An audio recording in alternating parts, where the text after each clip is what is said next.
Olá, boa tarde, sejam todos muito bem-vindos a mais essa edição do Opinião Cidade, ao vivo pela TV Rio Preto de São José do Rio Preto, canal 7 da NET para toda Rio Preto e pelo site www.tvriopreto.tv para todas as outras cidades brasileiras, para todos os outros continentes, para o mundo inteiro, enfim.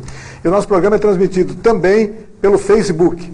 Através da internet você pode acessar a página do Facebook, a página da TV Rio Preto no Facebook, e com o seu modo de recepção favorito, por exemplo, um smartphone, tablet, qualquer outra coisa, você pode não apenas assistir o nosso programa, mas também interagir conosco, enviar suas perguntas, observações, conversar conosco durante o programa. No programa de hoje nós vamos falar um pouco sobre saúde e especialmente sobre as relações entre pacientes e hospitais, etc.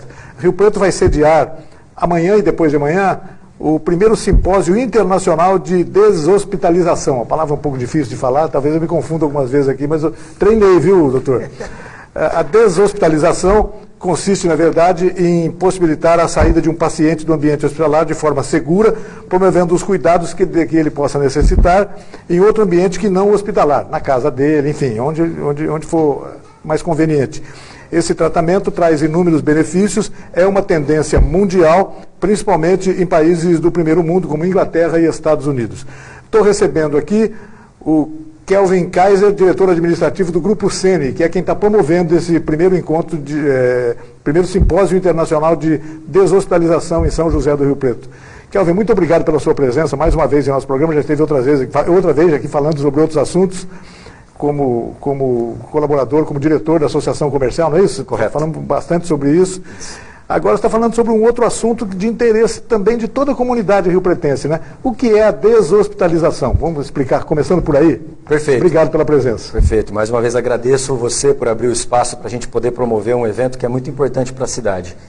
A Rio Preto tem o orgulho de sediar pela primeira vez, vai ser o primeiro simpósio de deshospitalização do interior do estado de São Paulo, não foi feito fora da capital. Pela primeira vez nós estamos trazendo esse assunto para o interior e Rio Preto mais uma vez saindo na frente, trazendo esse assunto para cá. A deshospitalização, como você mesmo diz, é uma tendência mundial, isso já está acontecendo nos países de primeiro mundo, nas capitais do Brasil, como São Paulo e Rio de Janeiro, que são as mais representativas, também já é um assunto que já vem sendo discutido há algum tempo e já está acontecendo. Então agora nós estamos querendo trazer esse assunto com mais força para São José do Rio Preto. O que é a deshospitalização? Quer dizer, a transferência, evitar que o paciente permaneça no hospital, mas não em todos os casos, né? Imagino que haja uma limitação de casos, haja restrições em relação a isso. Fala um pouco sobre isso. Com certeza, com certeza. A gente sabe, nós temos a certeza que o hospital é o melhor lugar para um paciente estar. Porém, um paciente que efetivamente necessite daquele tipo de cuidado. Um paciente de alta complexidade, um paciente que precisa de um cuidado mais intensivo, o hospital é o melhor lugar para ele mesmo. O que a gente vem defendendo, nós e a tendência mundial, toda a área da saúde vem discutindo muito isso, são os pacientes de média e baixa complexidade, que eles não precisam mais estar dentro de um ambiente hospitalar. São pacientes que têm condições de ir para casa, utilizando o serviço de home care, eles têm condições de ir para os hospitais de transição, que são é o que mais está crescendo no mundo hoje e no Brasil também, teve um crescimento de 250% de um ano para o outro, que são hospitais, eles são hospitais, eles têm o CNES, mas eles são hospitais de média e baixa complexidade, no qual o paciente tem um apoio muito maior da família e os custos dos planos de saúde acaba sendo muito mais viável. E a gente consegue liberar leitos, né? A gente tem um problema muito grande de superlotação de leitos dos hospitais, está muito lotado, as emergências muito cheias, e dessa forma a gente consegue liberar leito para os pacientes que realmente precisam ficar no hospital. Eu acho que a raiz dessa questão está no fato de que a população brasileira está envelhecendo. A população brasileira hoje é uma população, a idade média brasileira vai além dos 80 anos, se não me engano, qualquer coisa assim. E não há uma estrutura hospitalar que possa suportar o atendimento de toda essa demanda, né? Daí a necessidade até de começarmos a discutir assuntos alternativos como a deshospitalização, é isso mesmo? Exatamente, né? A nossa pirâmide mudou muito, a nossa pirâmide, ela é uma pirâmide, agora ela não é mais uma pirâmide, né? Isso. A população adulta e idosa cresceu muito e os hospitais eles não cresceram nesse mesmo ritmo e nem devem crescer. Isso é que é o mais importante a gente dizer. O que deve crescer efetivamente são instituições que vão atender esses pacientes de média e baixa complexidade. E a gente manter os hospitais que nós temos hoje para pacientes de alta complexidade. Dessa forma a gente otimiza o leito, né? A palavra que a gente defende muito, essa nova tendência defende muito, é a otimização do leito. Vamos deixar quem precisa no hospital e quem não precisa, vamos utilizar os outros meios que estão disponíveis e crescendo no mundo inteiro, né?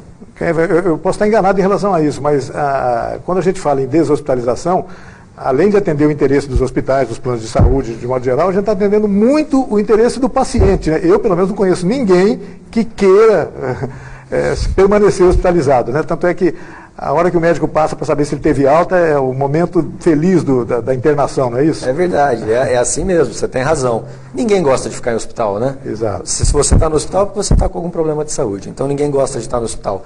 E essa é a proposta, né? A gente percebe a recuperação muito mais rápida do paciente fora do ambiente hospitalar.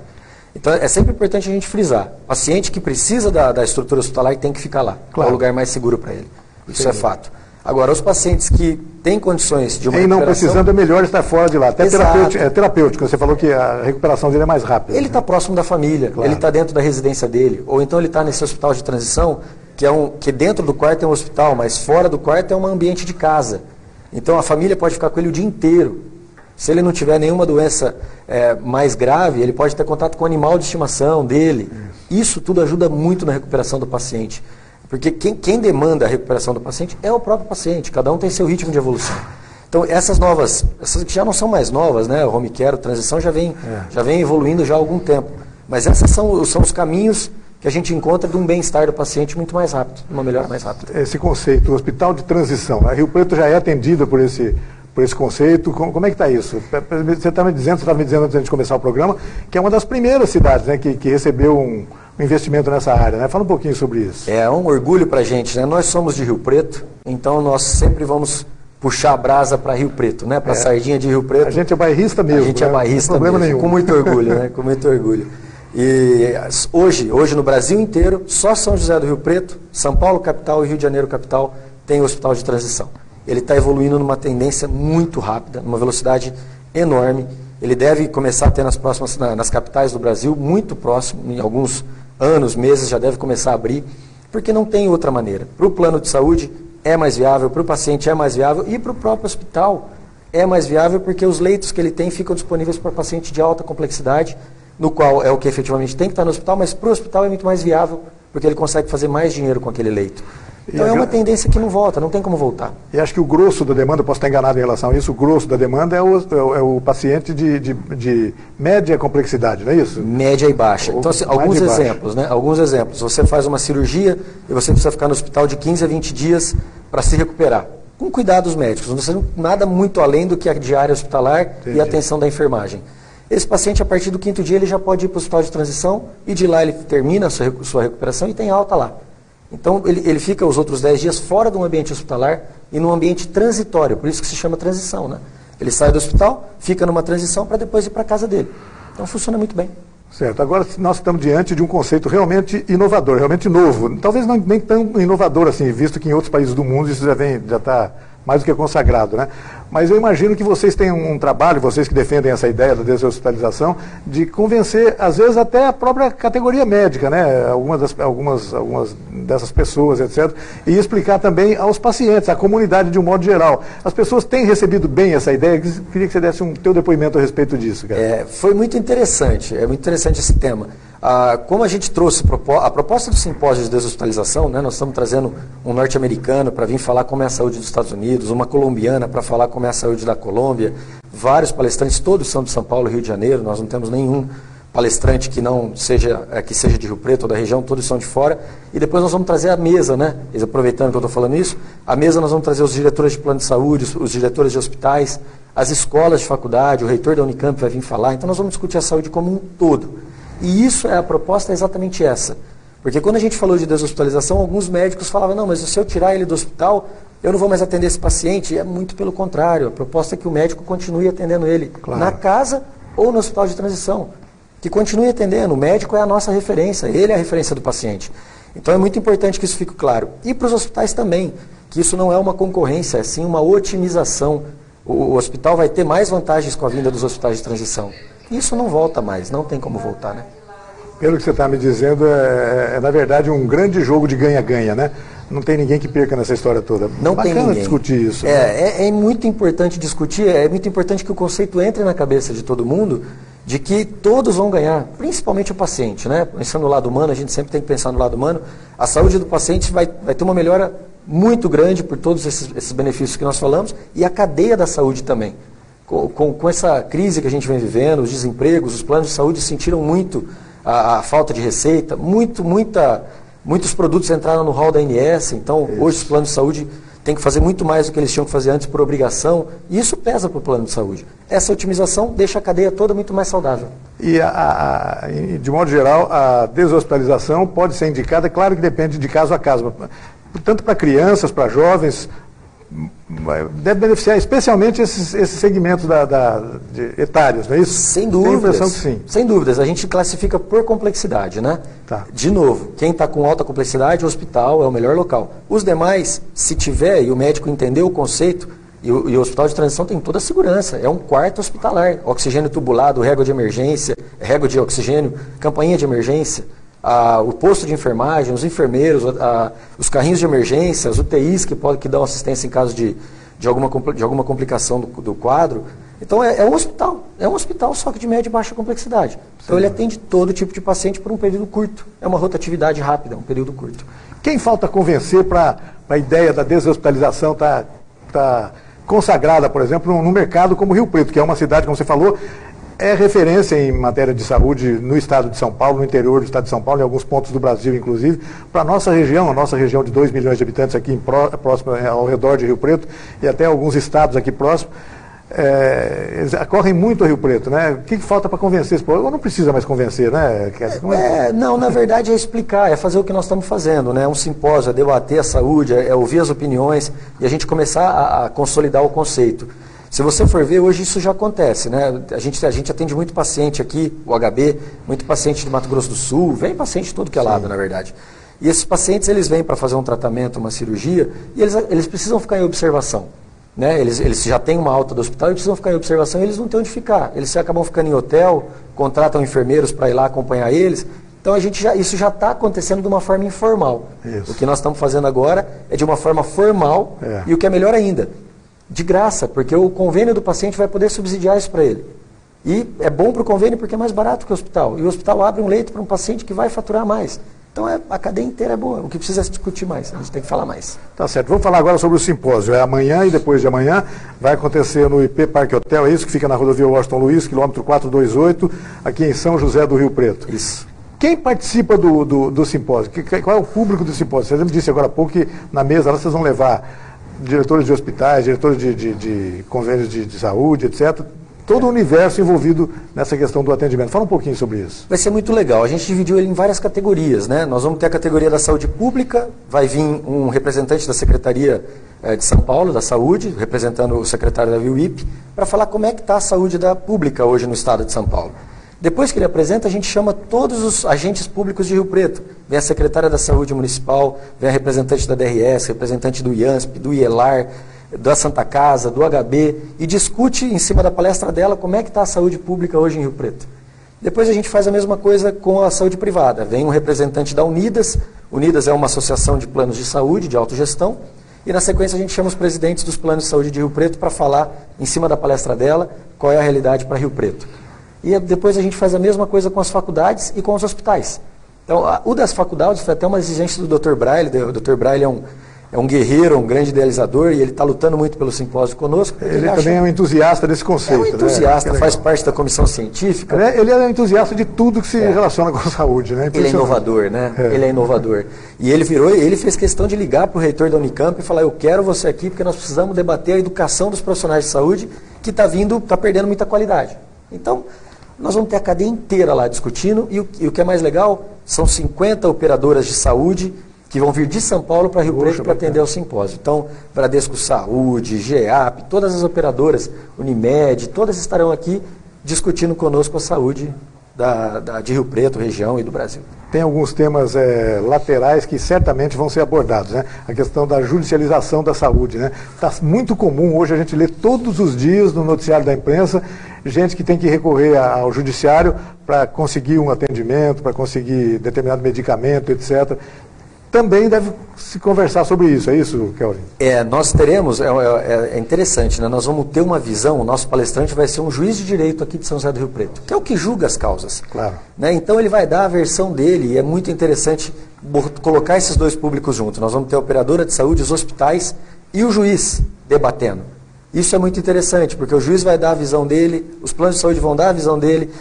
É um item que tem que ser discutido até para no setor público, né? O público está sendo muito onerado com a judicialização da saúde e a gente tem que achar uma alternativa para isso. Os pacientes têm direito, saúde é um dever do Estado, é real, as operadoras também têm que dar isso daí, as operadoras de saúde também têm que dar o atendimento, mas é um item que tem que ser discutido porque a gente acaba tendo liminares que são muito amplas.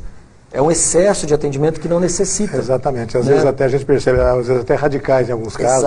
Exato. Ela vai além do que o paciente precisava se encontrar o caminho do meio, né? Precisava se encontrar o caminho exatamente. Ponte certo. E isso só vai acontecer discutindo essas duas áreas, a parte da saúde junto com os juízes. Eles têm que discutir até eles acharem um meio termo que fique bom para a população, que é atendida, para o judiciário, para a saúde pública, para a saúde privada. Kelvin, eu vou pedir a sua permissão para a gente fazer um rápido intervalo e a gente volta na sequência para o segundo tempo do Opinião Cidade. Pode ser? Claro. É rapidinho, a gente volta já. Obrigado.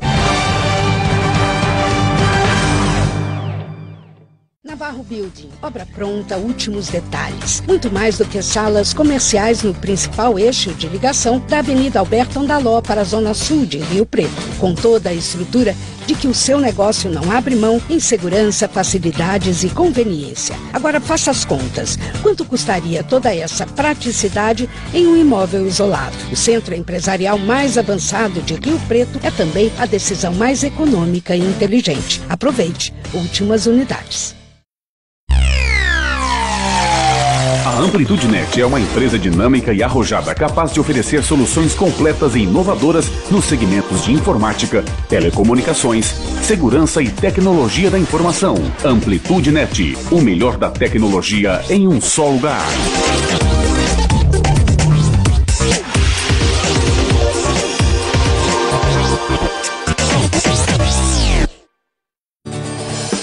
Bar Sete Copas, 24 anos de tradição. Aberto de segunda a sexta, das 11 às 13h30 e após às 18 horas. Refeições e marmitex todos os dias.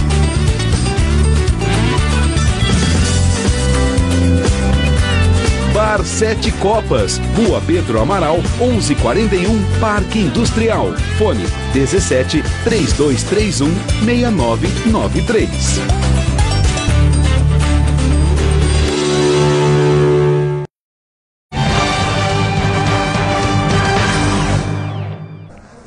De volta com Opinião Cidade ao vivo aqui pela TV Rio Preto de São José do Rio Preto e pelo Facebook, inclusive. Você está nos assistindo pelo Facebook, a página da TV Rio Preto no Facebook.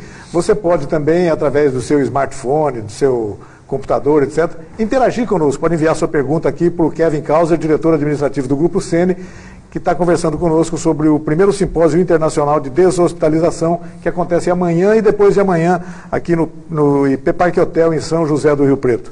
As pessoas que quiserem participar, já teriam que ter se inscrito antes, como é que é isso? E qual é o público de foco, de interesse? Quem tem direito a participar? Fala um pouquinho sobre isso. Okay. Na verdade, a cadeia inteira da saúde é... Todo mundo, né? Toda ela é muito importante estar ciente do que está acontecendo. Isso é uma evolução da cadeia da saúde. Então é importante que eles participem.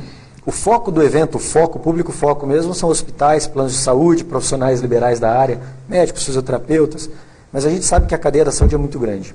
Então todos que estiverem ligados à cadeia da saúde podem participar conosco.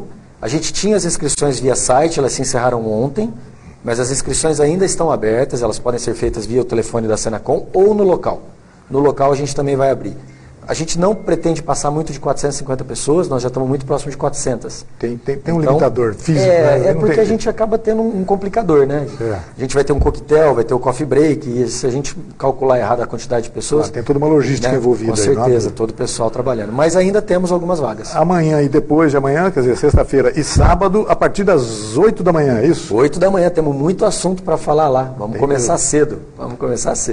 Deixa eu aproveitar a sua presença aqui para a gente falar um pouquinho sobre o Grupo Sene, né? O Grupo Sene, nesse ano de 2016, está completando 30 anos de atuação em São José do Rio Preto.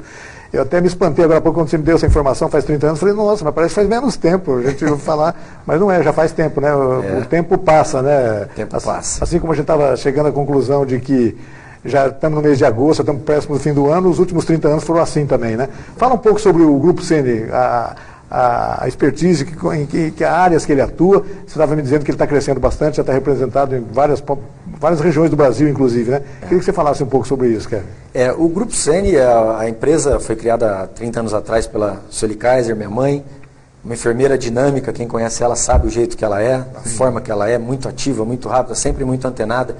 Ela fundou o grupo há 30 anos atrás, vendo as demandas, as necessidades que tinham, né? Ela trabalhava na Beneficência Portuguesa e o paciente saía do hospital, não tinha cadeira de roda, não tinha ninguém que alugava cama, não tinha maca, não tinha enfermeiro para dar assistência fora do hospital. E aí ela foi fazendo todos esses serviços, o grupo foi crescendo, não tinha ambulância, comprou-se uma ambulância, não tinha UTI móvel na cidade, comprou uma UTI móvel, não tínhamos hospital de transição, temos um hospital de transição, o grupo continua com a essência que ela teve na fundação.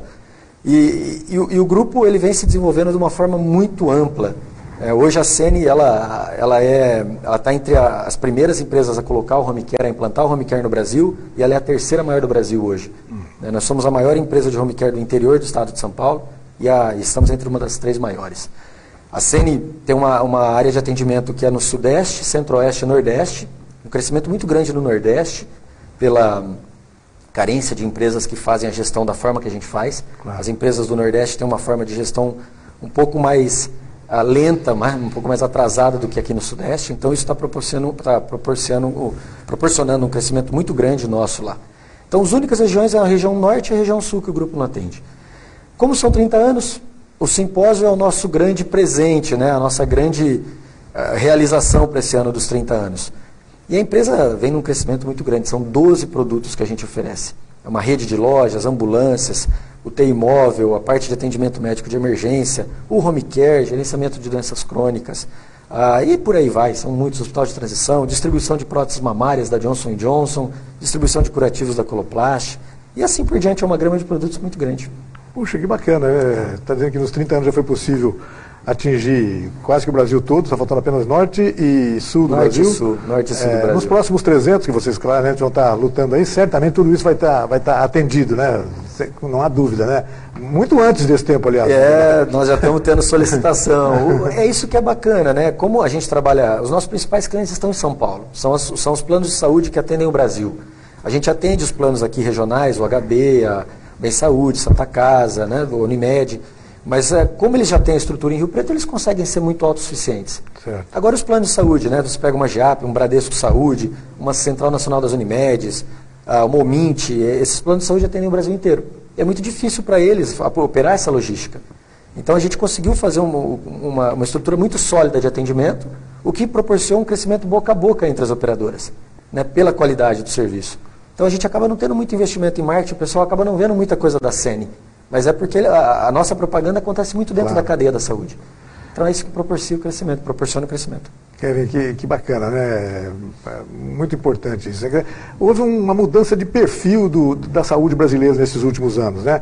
Claro que o Estado está muito presente ainda, é dever do Estado ainda, mas se não fosse essa rede que auxilia o Estado nessa prestação de serviços, talvez a gente não chegasse perto da qualidade, da eficiência que a saúde brasileira tem hoje, né? São José do Rio Preto é um exemplo disso, é uma referência hoje em função disso. Que bacana que seja assim. E é assim que tem que ser, né? A gente atende muito o pessoal do Mato Grosso do Sul e olha a importância que Rio Preto tem. A gente atende o pessoal do Mato Grosso do Sul e eles viram e falam, eu vou para São Paulo no médico. Quando ele fala, eu vou para São Paulo, ele quer dizer, eu estou indo para Rio Preto. São Paulo, para ele, é Rio Preto. Pela referência que tem de saúde. Então a gente acaba vendo, e é importante a gente falar, placas de várias cidades de outros estados rodando em Rio Preto, e até de uma forma mais devagar, né? O pessoal vai dirigir mais devagar, e a gente fica bravo com eles no trânsito, não pode ficar, não podemos ficar, exatamente. Porque eles estão vindo para cá consumir na nossa cidade, ele vem fazer um atendimento médico, ele vai rodar no shopping, ele vai passear, vai comprar alguma coisa. Eles consomem em Rio Preto, de uma maneira isso é muito bacana. Não tem na cidade deles, né? Então eles vêm comprar aqui. Aliás, acho que ajuda a explicar um pouquinho, até a gente conversou um pouco sobre isso, ajuda a explicar um pouquinho esse grande desenvolvimento socioeconômico de São José do Rio Preto nesses últimos anos. A saúde está no eixo desse desenvolvimento, não há dúvida disso em Rio Preto, não é isso? Com certeza, com certeza. Claro que outros fatores também contribuíram, etc., mas a saúde está muito presente, a gente percebe isso. Não tenha dúvidas, é o que a gente está falando, e é assim que funciona. Eles vêm para cá, vem para fazer uma consulta médica, vem para fazer uma cirurgia, a família já se hospeda num hotel, a gente já começa a rodar a economia. Na sequência eles vão até um shopping fazer alguma compra, vão no supermercado, porque os produtos que tem aqui não tem lá, e assim por diante. Então eles até se programam para vir fazer a compra mensal, já fazer uma consulta médica. E Rio Preto tem que assumir cada vez mais a posição de polo mesmo. Isso, tem que assumir essa posição, tem que vestir essa camisa e falar, vem para cá. É uma metropolização, né? É uma metrópole regional e tem que cumprir esse papel. Não adianta a gente só ficar discutindo coisas sem tanta importância, né? Essa questão, o papel de São José do Rio Preto na nossa região é muito importante. E, aliás, o simpósio que acontece aqui hoje e amanhã traduz exatamente essa preocupação, não é isso? Essa é a ideia. Essa é a proposta. Nós já estamos usando 2 hotéis da cidade que estão com bastante ocupação por causa do simpósio, né? Estão vindo 50 pessoas de São Paulo para cá, fora os palestrantes internacionais, fora a região, está vindo muita gente da região para cá. Então é mais uma vez a gente dizendo que está ocupando mais a economia de Rio Preto, estamos fazendo o Rio Preto girar e essa é a proposta, né? Kevin, eu queria agradecer muito a sua presença em nosso programa. Eu sei que nesses dias de pré-simpósio deve estar uma loucura a sua vida, né? Essa correria deve estar... Vira. Mas é assim mesmo, né? Ainda, sobretudo, uma realização de tanta importância quanto essa, vai reunir tanta gente, etc. Isso é muito bacana. Parabéns pelo sucesso, parabéns pelos 30 anos do Grupo Semi e volte a hora que você quiser para a gente continuar conversando sobre assuntos tão relevantes quanto esse que a gente conversou, viu, Kevin? Esteja à vontade para voltar a hora que você quiser, tá bom? Com certeza. Mais uma vez eu queria agradecer você, ao canal da cidade, agradecer a todos vocês por todo esse espaço que vocês dão, o apoio que vocês dão, sempre muito solícitos. Isso para a gente é muito importante. Obrigado, Kevin. E obrigado a você também que nos acompanhou em casa em mais essa edição do Opinião Cidade. Desde já, nós queremos convidá-lo para estar conosco novamente amanhã, a partir do meio-dia, aqui na TV Rio Preto. Até lá, um forte abraço a todos. Tchau, pessoal.